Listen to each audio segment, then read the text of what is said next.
a pergunta é sobre esse exemplo. Tá? Esse exemplo. Aí ele vai passar para mais 2 exemplos, depois a gente faz a repescagem. Aí nessa na parcela inicial vai incidir os encargos e correção e juros baseado na meta atuarial, na taxa atuarial que é cobrado. Não, a linha é de empréstimo. Então é a mesma taxa de empréstimo, é 1,13 mais INPC, não é o atuarial. Vai dar lucro para o plano. Vai dar lucro para o plano. O objetivo não é esse. É um empréstimo normal. É um empréstimo normal. Operação de. Não é assistencial, não é nada disso. A taxa é toda a mesma coisa. É um empréstimo pessoal, é isso? É como você. Para não cair na questão da gestão temerária. Só fazer um parênteses. A única coisa que não é a mesma, Rita, é que se o participante, que esse participante está devendo 100 e tantos mil lá, ele está totalmente tomado.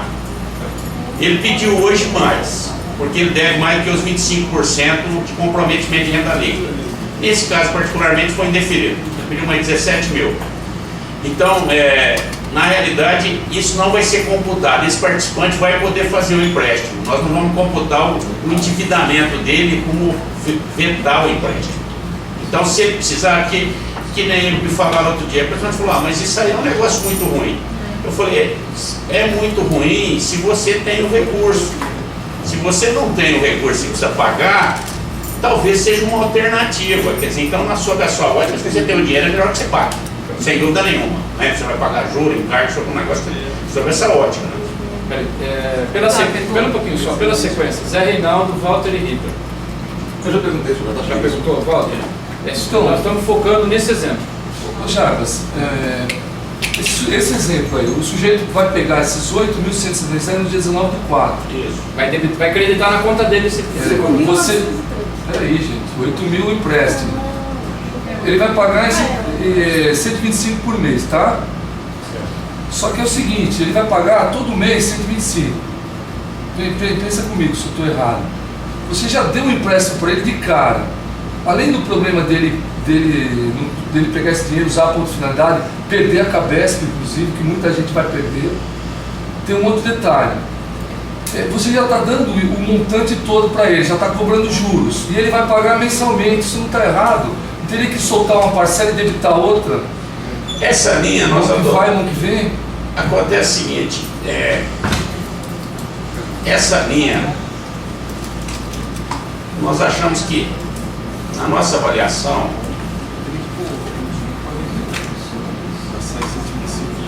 vamos falar dos outros dois, que aí a gente fecha. A chance dele perder a cabeça, se ele está assistido e ele não saiu no PDV, a chance dele perder a cabeça é zero, porque eu debito os 2,5 é preferencial lá no meu débito. Ele não vai perder. O assistido normal, que nem eu recebi um e-mail de uma participante hoje, ela falou assim, olha, eu pago R$950 de Cabesp.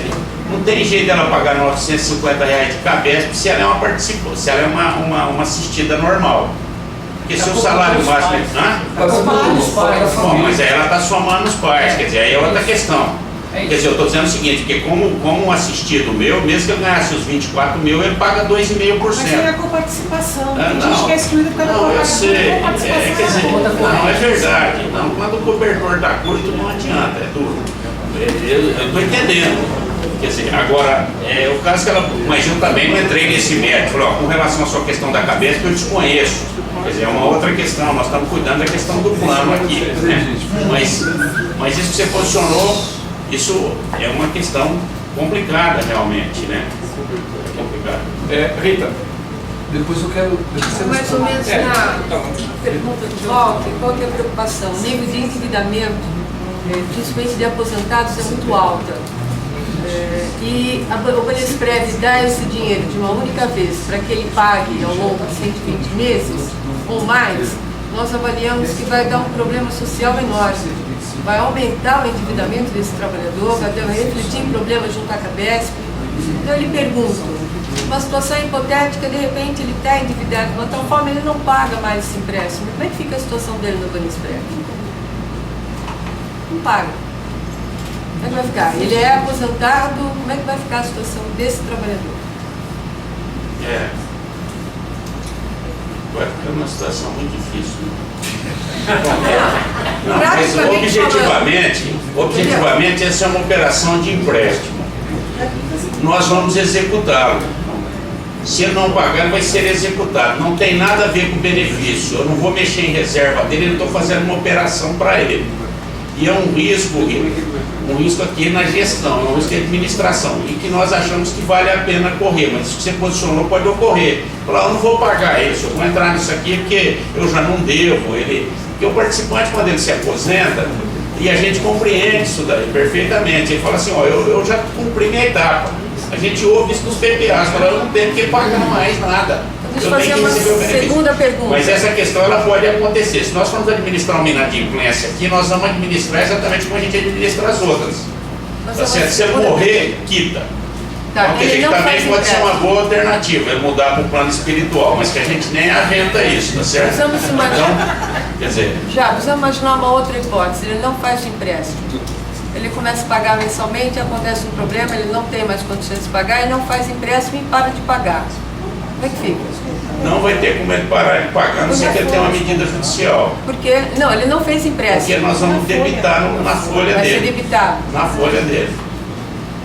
Agora, se ele tiver uma medida judicial, na realidade também, na decisão judicial, a gente não tem como inserir, né? Na decisão judicial é o juiz que vai decidir. Ao final, se o juiz entender que ele tem razão, está tudo certo. Se entender que ele está errado, ele pode até perder o plano, mas é uma questão que aí sai da nossa esfera sobre essa ótica, né? Eu sugeriria, tem Tacabanal e mais três aqui. Só uma coisa assim, Deixa eu só fechar as outras duas. Isso, perfeito. Porque não muda muito, mas mais ou menos na linha do que o Walter falou. Agora, um outro participante que pode se aposentar a hora que ele quiser. Eu tenho lá, ele se aposenta. Ele não se aposentou porque não quis. Tá certo? Ou a participante. Nesse caso, até acho que é a participante. Nesse caso, nós estamos entendendo o seguinte, que é um motivacional para que a pessoa fique, o que é perfeitamente interessante até para o plano. Então, nós vamos dar o mesmo tratamento para ele, como se ele fosse aposentado. Então, a linha é exatamente igual. Eu vou emprestar as 13 parcelas, ele vai estar pagando a contribuição normal dele. Eu vou emprestar as 13 parcelas e fazer a linha, uma parcela inicial em 72 parcelas, porque a linha para o ativo é 72. Observe que o que eu estou fazendo para ele é uma linha de empréstimo porque eu tenho liquidez, eu não estou fazendo nada diferente, né, Zé? Nessa linha que nós estamos conversando. Então é 72 parcelas, ele vai começar a pagar R$112. Tá certo? Então essa é para o que tem os requisitos de elegibilidade, aqueles 396, nós estamos falando da mesma regra. Agora, na linha do que o Walter posicionou, para um participante que vai se aposentar em agosto de 2013. Então, qual que é a linha que está aprovada? Ele ganha R$ 5.928,17, é um exemplo real. A contribuição extraordinária dele vai ser R$ 486. Eu vou fazer créditos mensais para ele um dia antes do débito no lerite dele. Então, se for o pagamento dia 20, será no dia 19. Se o dia 20 for no domingo e o crédito for no dia 18, eu farei no dia 17. E vou emprestar todo mês para ele. Só que esse participante, eu tenho um requisito objetivo. Quando vai vencer esse contrato? Porque ele não se aposentou e tem esse tempo. Então, a previsão nossa é que ele terá 3 meses para se aposentar após o preenchimento dos requisitos de elegibilidade. Então, a primeira parcela vai vencer no dia 20/11/2013. E R$130. Aqui eu trabalho comprovável, mas o contrato que ele vai assinar comigo, que é uma relação com a entidade, vai ter o vencimento, 20 de novembro. Olha, mudou alguma coisa em 20 de novembro de 2013. Eu quero mudar isso. Você vai sentar lá com todo participante, faz, olha, eu não vou conseguir pagar, eu preciso pagar em 140 parcelas, isso já é da nossa rotina. O Walter conhece isso, e o Camilo também, quer dizer, tão bem quanto eu. A cada 15 dias a gente reúne lá, você tem 30 ou 40 exceções que o participante pede, ou porque ele quer uma carência de 6 meses, o tratamento vai ser igual. O que a gente não quer aqui? O cidadão não vai perder o plano por causa disso, e também ele não vai deixar de pagar a contribuição extraordinária. Então observem que aqui terminou, né? Observem que aqui nós fechamos naquela linha do que o Walter falou, talvez para o assistido. Então, pode ser até pensado, se a avaliação for nesse sentido, da gente também fazer para o assistido mensalmente. Recebo. Ele vai receber um extrato mensal, como você recebe o teu extrato do cheque especial, se está devedor, quanto for os encargos, todo mês, que é o que vai me dar liquidez. Então, quanto à segurança jurídica dessa operação, nós estamos muito confortáveis. Quanto aos riscos, nós também estamos confortáveis, né, dado ao índice de solvência que a gente tem na linha de empréstimo, que o cidadão vai se aposentar lá.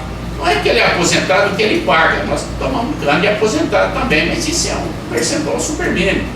Quer dizer, hoje eu vi uma proposta lá que só deve 30 mil, falou, só posso pagar 300 por mês, eu quero pagar 300 por mês. Então, bom, nós temos que conversar com essa participante, que é assistida. E nesse caso era uma mulher também, mas são mais mulheres, né? Então o plano tem mais mulheres. Então foi nessa linha.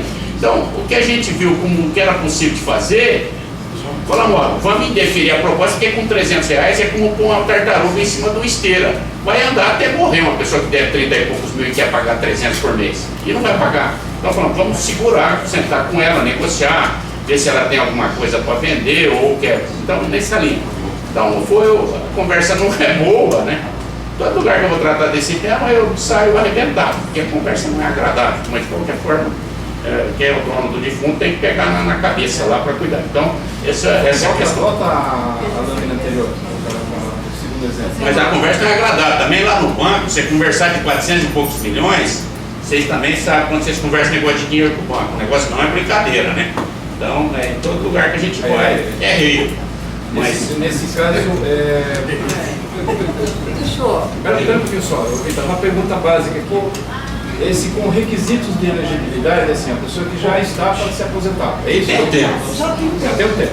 Que já tem o aí, tempo. então, mas aí quando esse cálculo de 13 parcelas, ele está um imponderável, é isso? Ele pode ser do zero, você vai lá, então você estimou que ele não vai se aposentar mesmo tendo o INSS, ele vai ficar, e aí entra na rotina do empréstimo anual, é isso? Entra na rotina do empréstimo anual. Vou fazer uma pergunta para eu entender. Uma pessoa, por exemplo, adquiriu o direito a se aposentar hoje. Então tem todo um estudo atuarial, considerando todas as premissas, idade, papapá, e saberíamos qual seria o montante que essa pessoa teria que pagar. Correto? De acordo com o salário, de acordo com o benefício e tudo mais.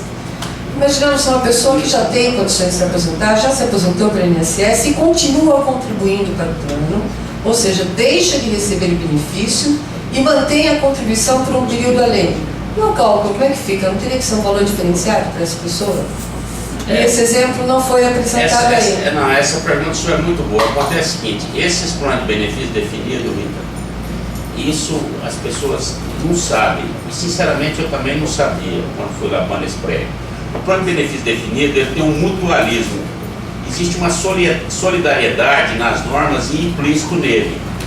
O participante ele está junto com todo mundo. Ele pode viver mais do que o estudo, mas ele pode viver menos. Aquele que vive menos está bancando para o que vive mais. Então, se parte de requisitos diferentemente de um plano de CD, de contribuição definida, que são cotas individuais, e mesmo um plano de CD, que é o plano que nós chamamos misto. Aqui há uma solidariedade, então o participante ele paga. Eventualmente, então quando você fala, o cidadão contribuiu por 3 anos e já está aposentado. É injusto o plano para quem está pagando hoje, vai pagar por mais 5, 6 anos, ele tem essa característica, mas isso é do plano de benefício definido. Ele tem toda uma coisa boa, porque ele vai bancar o benefício para o cidadão quando se aposentar, enquanto ele viver também, mas ele tem, isso está na característica. Isso que você falou, Rita, é bem real nesses momentos. Você tem que falar, o cidadão tem que ter um tratamento diferenciado, mas cada um tem uma situação um pouco diferente. Tem aquele participante que não se casou e que não tem dependente. Ele fala, pô, mas por que eu pago esse custo? Porque eu não vou deixar nenhum assistido para o plano.